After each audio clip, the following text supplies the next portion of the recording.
विवाहित जीवन की अनुभूति, परिवार का सुख, उसके सुख और उसकी सुरक्षा के लिए संघर्ष, ये सभी अनुभूतियां व्यक्ति के विकास के लिए अनिवार्य है नंदी। किंतु प्रभु, मेरी स्वतंत्रता। स्वतंत्र तो वो नहीं है नंदी जो विवाह के विचार से भयभीत होते हैं या संकोच करते हैं, क्योंकि स्वतंत्रता तो वो है जो किसी भी विचार से प्रभावित ना हो, किसी भी सुख, किसी भी दुख से प्रभावित ना हो। और जो व्यक्ति इतना तटस्थ हो, जागरूक हो, उसकी स्वतंत्रता को तो विवाह से भी प्रभावित नहीं होना चाहिए। और फिर क्या गणेश, कार्तिकेय और अशोक सुंदर, ये सभी विवाह उपरांत परिवर्तित हो गए? क्या उनका विवाहित होना उनकी भक्ति और उनके समर्पण में बाधा बन गया नंदी? उनकी स्वतंत्रता में बाधा बन गया? क्या अपने माता पिता के प्रति उनका प्रेम और उनका सेवा भाव घट गया नंदी? फिर मेरे एक और पुत्र को ये चिंता क्यों?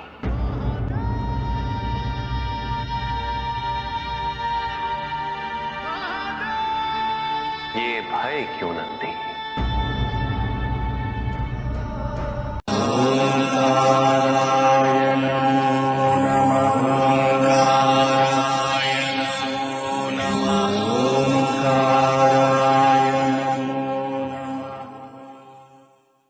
साधना नकारात्मक अवश्य हो सकती है पिपला, किंतु उपलब्धि तो विधायक होती है। साधना में अंधकार को खोना और प्रकाश को पाना है पिपला, असत्य को खोना और सत्य को पाना है। नकारात्मक शब्द तो इस बात के सूचक है पिपला, हिंसा इस सब का मूल स्वभाव है। हिंसा तो केवल दुख देती, और कोई भी व्यक्ति दुख चाहे ये संभव नहीं। इसलिए जो हिंसक है वो भी प्रतिपल हिंसक नहीं रह पाता।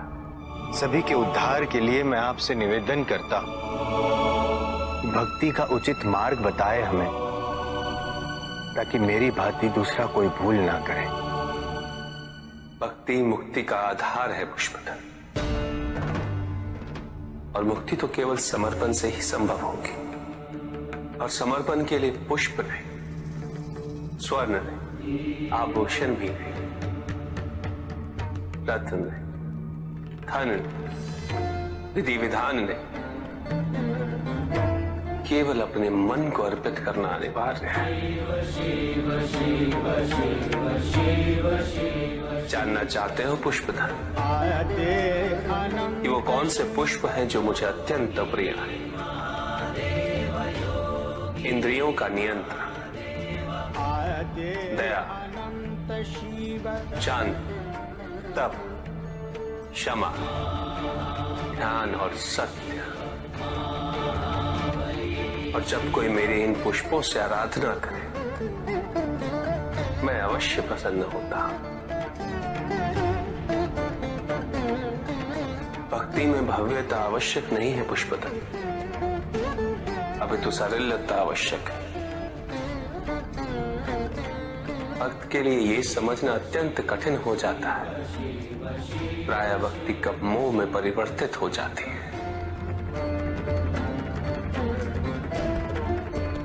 और ऐसे में पथ भ्रमित होना अनिवार्य है।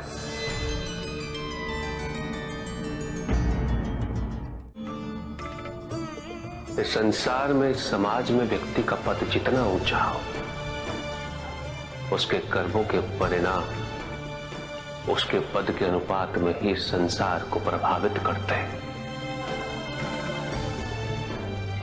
इसलिए समाज में उच्च पदों पर विराजमान व्यक्तियों को सदैव अपने दायित्व का स्मरण रखना चाहिए।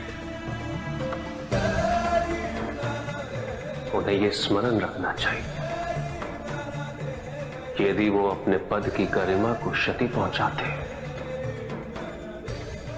तो उनका पतन निश्चित है।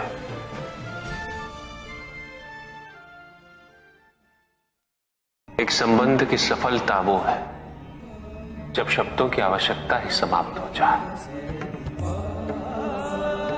केवल आभास रहे, विश्वास रहे, जागरूकता रहे, संतोष रहे। बिना कहे ही दोनों एक दूसरे की बात समझ लें। अवश्य स्वामी। और दाम्पत्य जीवन के सफल होने का ये एक बहुत महत्वपूर्ण प्रमाण भी है। फिर भी मुझे आभास हो रहा है पार्वती कि मैंने तुमसे कभी ये नहीं कहा कि मैं कितना धन्य हुआ हूं तुम्हें पाकर। मैंने कभी तुम्हारे प्रति आभार व्यक्त नहीं किया स्पष्ट शब्दों में। ये आप क्या कह रहे हैं स्वामी? वही जिसका आभास मुझे प्रतिदिन रहा है, किंतु मेरे शब्दों में यह भाव कभी भी स्पष्ट रूप से प्रतिबिंबित नहीं हो सके। मैंने कभी तुमसे धन्यवाद नहीं कहा, जबकि मुझे निरंतर इस बात का बोध होता रहा कि मेरी ये यात्रा तो तुम्हारे बिना संभव ही नहीं होती। एक वैरागी जिसे तुमने गृहस्थ जीवन के सुख से परिचित कराया, अपने सानिध्य से परिपूर्ण किया,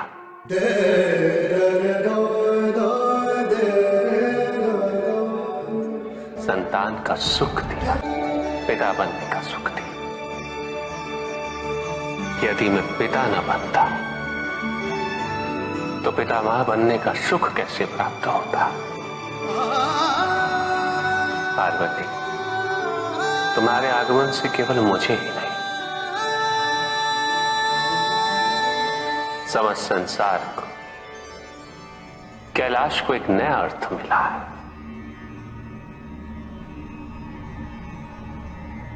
स्वामी, कृतज्ञता व्यक्त करके आप हमें ऋणी बनाना चाहते हैं? कृतज्ञ तो हमें होना चाहिए। आप तो सदैव संपूर्ण थे और संपूर्ण रहेंगे।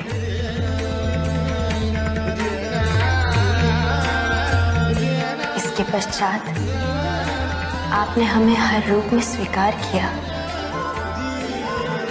और हमारा जीवन परिपूर्ण किया। हमने ऐसे कई निर्णय आपकी इच्छा के विरुद्ध लिए। हमारा वहां बिन बुलाए जाना उचित नहीं होगा सती। हमारे वहां जाने से केवल तुम्हारा अहित होगा दक्षायनी। अहित अहित अहित, आप तो ऐसे बात कर रहे हैं जैसे वो मेरे पिता नहीं मेरे शत्रु हो। ठीक है, आपको यदि मेरे साथ नहीं आना है तो मैं आपके बिना ही चली जाऊं। नहीं सती,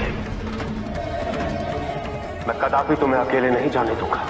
आपको मेरी सौगंध, आप मुझे रोकेंगे नहीं। यदि वहां जाने से मेरा अहित होगा तो आप मेरा अहित होने के बाद आइएगा। आपको मेरी सौगंध है महादेव। सती, आप रुष्ट भी हुए, किंतु कभी भी आपने स्वयं को हमसे न पृथक किया और न होने दिया। तुमसे पृथक होकर अपने आप को दंडित करने की मेरी कोई इच्छा नहीं थी पार्वती। नहीं स्वामी, हमें आभास है हमने आपको बहुत दुख दिए हैं, और जब आभार व्यक्त करने की बात हो सकती है तो क्षमा की क्यों नहीं? रुक जाओ, महत्वपूर्ण ये वृक्ष है, इन्हें काटना बंद करो। ये वृक्ष हमें छांव देते हैं, फल देते हैं, वृक्षों के बिना इस पृथ्वी की कल्पना संभव नहीं। इनका संरक्षण किया जाना चाहिए, हनन नहीं। हम सभी को इनका संरक्षक बनना होगा। हम अपनी आवश्यकता हेतु इनका उपयोग करते हैं, ये क्या अनुचित है? यह आवश्यकता किसने उत्पन्न की? किसने बनाया ये नियम? तुम ये सोचते हो कि तुम शक्तिशाली हो और ये वृक्ष असहाय है। यदि तुम प्रकृति के साथ अन्याय करोगे तो प्रकृति अपना प्रचंड रूप धारण कर तुम्हें दंडित करेंगे, और उस दिन इस संसार में तुम्हें अपनी नग्नता का बोध होगा। प्रत्येक वृक्ष को वर्षों लग जाते हैं उगने में, विकसित होने में, अपनी पूर्णता प्राप्त करने में। उसके पश्चात वो हमारा पोषण करते हैं, निस्वार्थ भाव से हमारी सेवा करते हैं। हम स्वयं इनका शोषण कैसे कर सकते हैं? तुम अपने आप को मनुष्य कहते हो। मनुष्य तो विचारवान होते हैं, संवेदनशील होते हैं। जो अपने स्वार्थ हेतु वनस्पति और जीव जंतुओं का शोषण करे, वो कैसा मनुष्य? जो तुम कर रहे हो वो प्रकृति पर अत्याचार है, और अत्याचारी सदैव अत्याचारी ही होता है। अपनी प्राकृतिक संपदा की रक्षा करना प्रत्येक मनुष्य का उत्तरदायित्व है। यदि ये वृक्ष विरोध नहीं करते हैं, उलाहना नहीं देते, तो तुम सबने यह समझ लिया कि इन्हें कष्ट नहीं होता। यदि इन वृक्षों को काटने पर रक्त नहीं निकलता, तो तुम सबने यह समझ लिया कि इन्हें पीड़ा नहीं होती।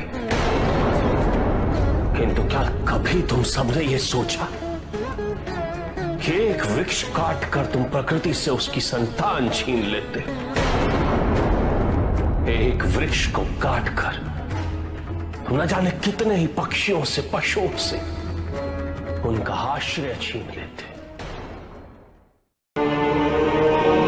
भूल हर माता पिता से होती है और सदैव होती रहेगी, क्योंकि कोई एक मार्ग निर्धारित कहां है। प्रत्येक संतान भिन्न होती है, प्रत्येक माता पिता भिन्न होते हैं। उनके अनुभव भिन्न होते हैं।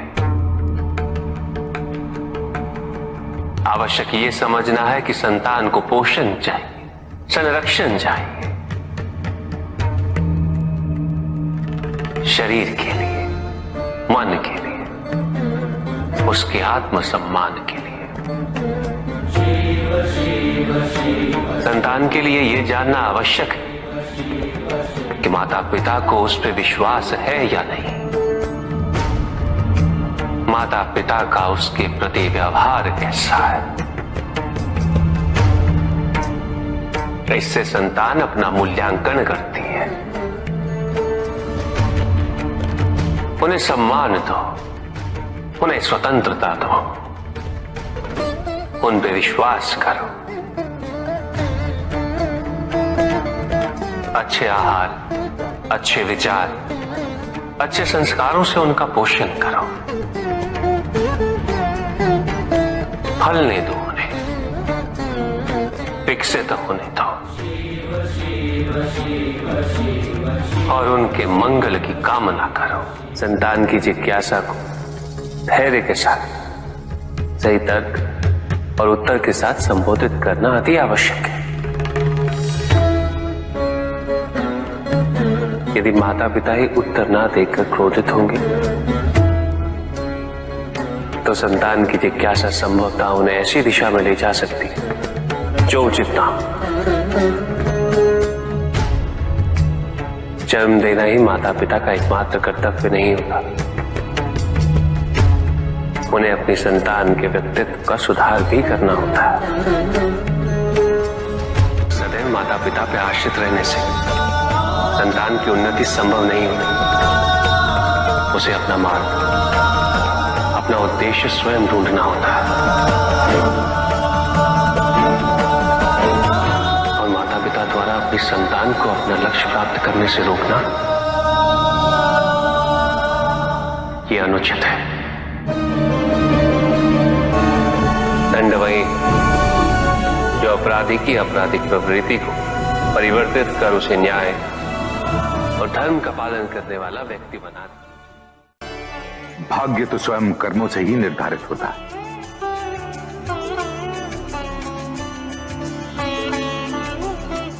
हमें ज्ञान चर्चा का विषय मिल गया है। तो प्रश्न ये है कि हमारा भाग्य हमारे कर्म निर्धारित करता है या हमारे कर्म हमारा भाग्य बनाते हैं। जब भी हम अपने अतीत की ओर देखते हैं तो मन में यही प्रश्न उत्पन्न होता है कि हम जिन परिस्थितियों में हैं, क्या उसका मूल कारण हमारे कर्म है या हमारा भाग्य।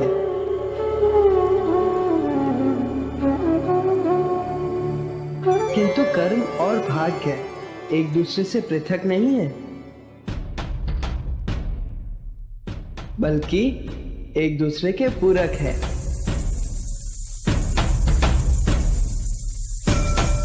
कर्म से भाग्य निर्धारित होता है और जो भाग्य हम अपने कर्म से अर्जित करते हैं वही भविष्य के कर्मों का आधार बनता है।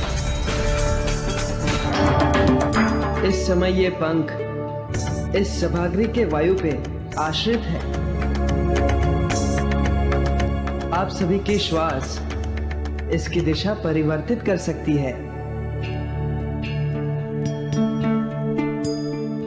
इसकी अपनी इच्छा कुछ भी नहीं, ना ही इसमें अपनी दिशा स्वयं निर्धारित करने की क्षमता है।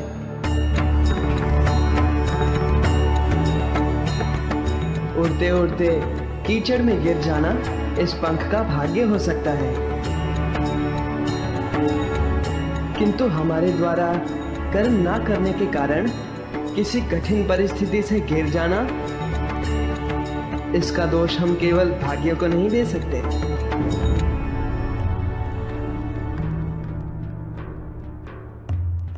क्योंकि हमें अपने विवेक से कर्म करने की क्षमता प्राप्त है। यदि हम कर्म नहीं करते तो उसका फल हमें भुगतना ही होगा। भाग्य प्रबल हो तो वो हमारे कर्मों को प्रभावित करता है, किंतु ये भी सत्य है कि कर्मों की प्रबलता हमारे भाग्यों को परिवर्तित करने में सक्षम होती है। किस मार्ग का चयन करना है ये केवल हम पे निर्भर करता है। किंतु कर्म और भाग्य में कौन अधिक महत्वपूर्ण है? कर्म, क्योंकि कर्म ही सौभाग्य को दुर्भाग्य बना सकता है और दुर्भाग्य को सौभाग्य में कर्म ही परिवर्तित कर सकता है। किंतु कर्म से मेरा तात्पर्य कर्म की पूर्णता है।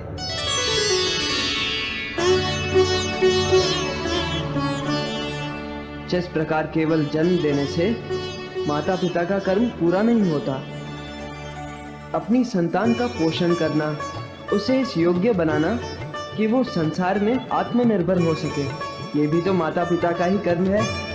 संतान को संरक्षण देना, अच्छे संस्कार देना, उसे उसके दायित्वों के प्रति जागरूक करना या सक्षम बनाना, ये भी माता पिता का ही कर्म है।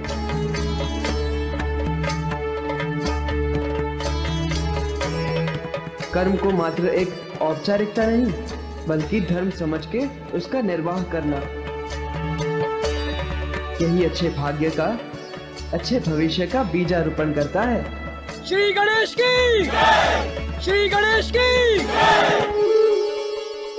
तुमने कहा कि कर्म और भाग्य के मार्ग का चयन करना हम पे निर्भर करता है।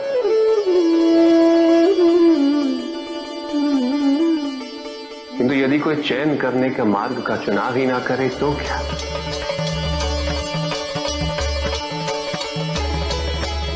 यदि इस पंख के लिए इसका महत्व ही ना हो कि वो कीचड़ में गिरा या किसी के शीर्ष पे अलंकृत हुआ।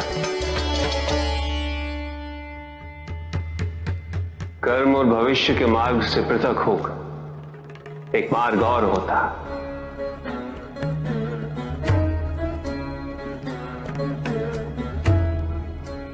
वैराग्य का मार्ग।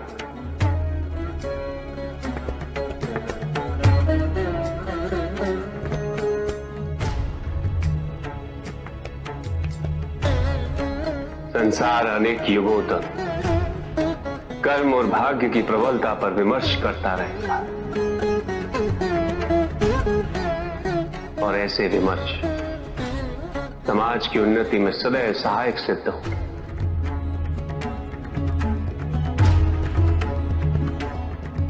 ना सम्मान का मोह, ना ही अपमान का भय।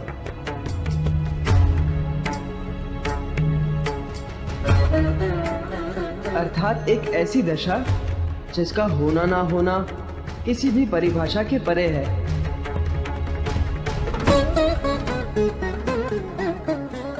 महादेव की जय, श्री गणेश की जय, श्री गणेश की जय।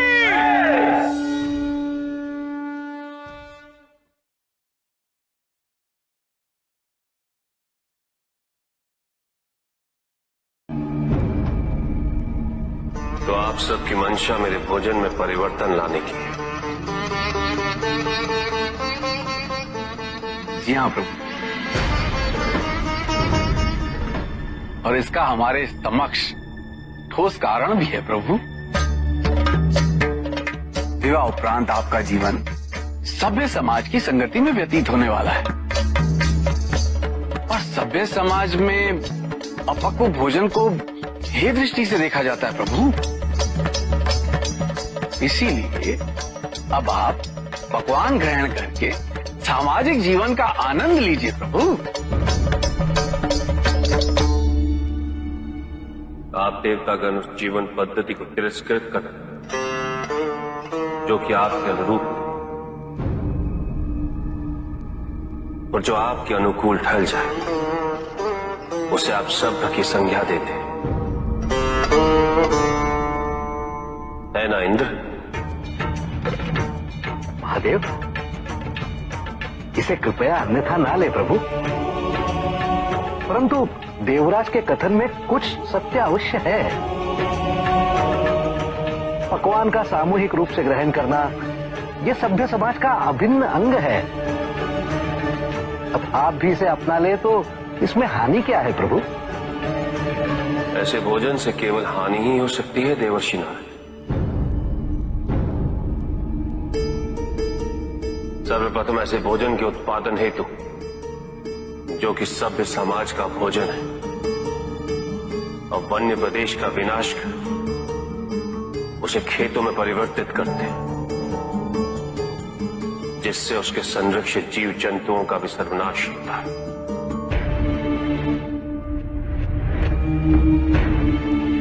हम अपने शरीर का पोषण करने हेतु जीव जंतुओं की हत्या करते हैं,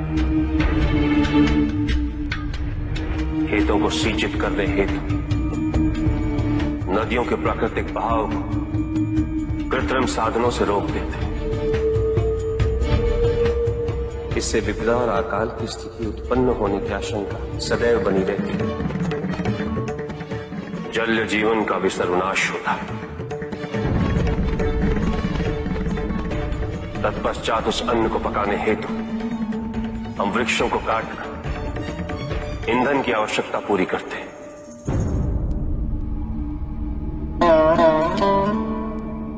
और पकाने की प्रक्रिया में उसके सारे पोषक तत्वों का सर्वनाश कर देते हैं। नहीं देवराज, अपने पोषण हेतु मैं अन्य जीव जंतुओं की हत्या कदापि नहीं कर सकता। यह असंभव है।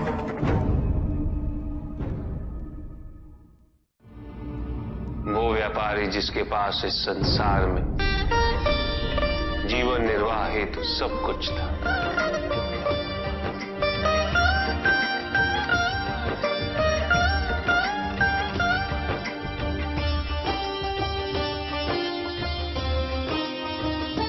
उसके पास घर था, छोटा था किंतु उसके परिवार के लिए पर्याप्त था। उसके छोटे से परिवार की आवश्यकताओं को पूरा करने हेतु भोजन और धन की भी कोई कमी नहीं थी, किंतु व्यापारी सदैव और धन संपत्ति संचय करने की चिंता में डूबा रहता था। सब कुछ होते हुए भी वो सुखी नहीं था, क्योंकि वो यही सोचता रहता था कि उसके पास क्या क्या नहीं। एक दिन किसी ने उसे बताया कि नारायण के वरदान से सब कुछ मिल सकता है। धन के लोभ में वो नारायण की तपस्या करने निकल पड़ा।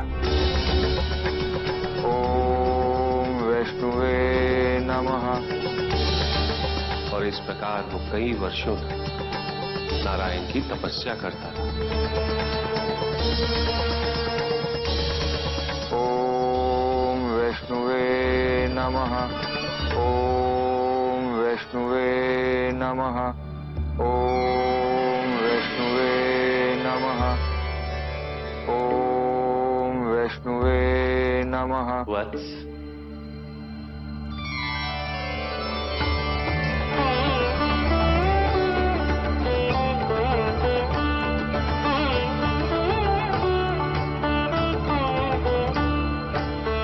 प्रणाम प्रभु।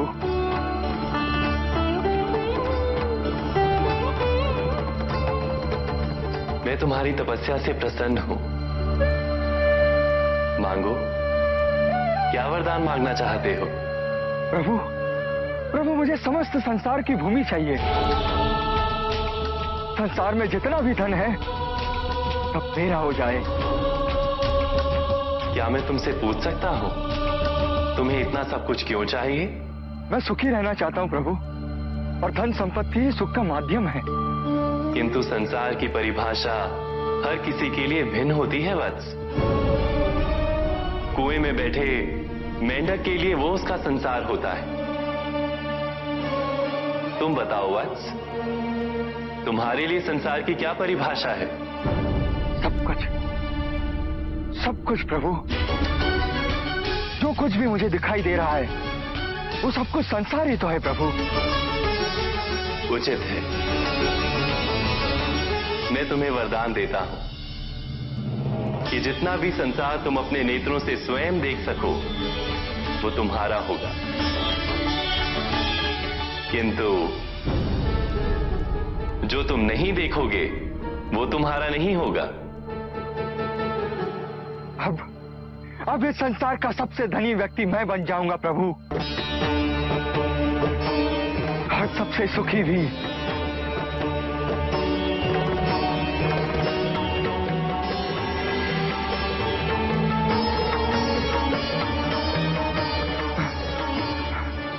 सब मेरा, ये सब भी मेरा।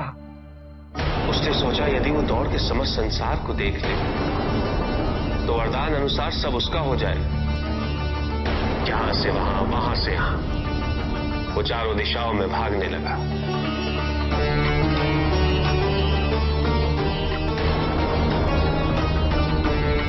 जो भी दिखा वो उसे अपना बनाता गया, किंतु उसका लालच कम नहीं, अपितु और बढ़ता गया।